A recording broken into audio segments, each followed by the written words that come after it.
Hello বন্ধুরা, আজ তোমাদের দেখাবো শর্ট টাইমে কিভাবে photo frame binding, urgent photo frame binding কীভাবে করবে তার সম্পূর্ণ পদ্ধতি। আমি এখান থেকে প্রিন্ট ছাড়বো, ম্যাটার রেডি আছে। তো প্রিন্ট ছাড়বো আমার L18050 প্রিন্টার, যেটাতে A3 সাপোর্ট করে, A3 প্রিন্ট আউট হয়। A3 প্রিন্ট ছেড়ে দেওয়ার পর আমাকে প্রথমে ড্রয়ার ওপেন করতে হবে। ড্রয়ার ওপেন না করলে L18050-এ প্রিন্ট হবে না। তো তোমরা যদি A3 আর্জেন্ট করতে চাও তাহলে তোমাদের A3 প্রিন্টার অবশ্যই লাগবে। আর A4 করতে চাইলে L8050, দুটো প্রিন্টারই সেম কোয়ালিটি, পিকচার কোয়ালিটি, কিন্তু সাইজের কারণে তাদের দামের পার্থক্য অনেকটাই। এই যে আমাদের ছবি প্রিন্ট হচ্ছে, ছবি প্রিন্ট হলে তোমরা ভিডিওতে মোটামুটি কোয়ালিটি বুঝতে পারবে, কিন্তু অ্যাকচুয়ালি যখন তুমি মিলিয়ে দেখবে 4 কালার 6 কালার প্রিন্টারের ছবির কোয়ালিটির যে পার্থক্য, সেটি একবারে হাতে নাতে তোমরা বুঝতে পারবে পাশাপাশি রাখলে। তো এই আমাদের ছবি প্রিন্ট হয়ে যাচ্ছে। প্রিন্টার নিয়ে আমি পরে অন্য কোনো ভিডিও দেব। তো ছবি প্রিন্ট হচ্ছে Google icon photo frame, matter আগে থেকে বানানো ছিল। তো এই যে A3 প্রিন্টার থেকে যে A3 ফটো প্রিন্ট আউট হলো, সেটি ল্যামিনেশন করার জন্য A3 ল্যামিনেশন পেপারও রাখতে হবে। A3 ল্যামিনেশন পেপারে দিয়ে আমি নির্দিষ্ট হিটে ছবিটিকে ল্যামিনেশন করে নেব। তো ছবি ল্যামিনেশন করার দুটো কারণ, তার মধ্যে একটা কারণ হলো ছবির গ্লস ভাবটা ডবল করে দেয়। 2 নাম্বার কারণ ছবির লংজিভিটি, সেটা তোমরা সবাই জানো, ছবি কোনো মতেই নষ্ট হবে না।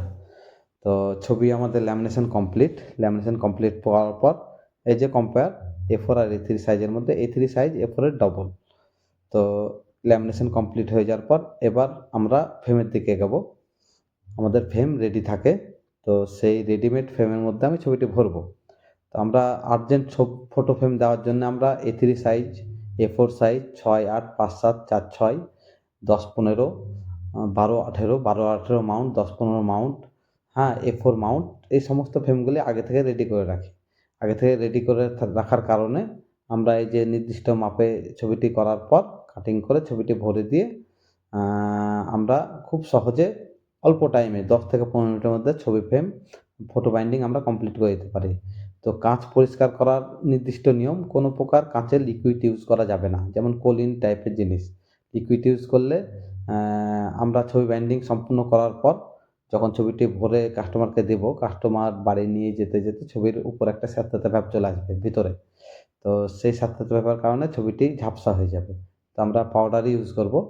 তো ফটো ফ্রেমে ভরার পর ছবিটি যদি ভিতরে কোনো নোংরা থাকে, তার জন্য যদি তোমার 10 বার ফটো ফ্রেম খুলতে হয় 10 বারই খুলবে, কারণ ফটো ফ্রেমের ভেতর কোনো প্রকার নোংরা রাখা যাবে না।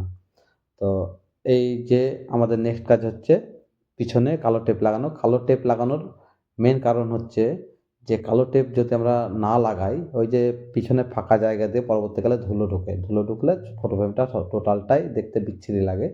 তো সেটা যাতে না হয় সে কারণে আমরা কালো টেপ লাগিয়ে দেবো। কালো টেপ লাগানোর পরে আমাদের ছবি বাইন্ডিং কিন্তু কমপ্লিট।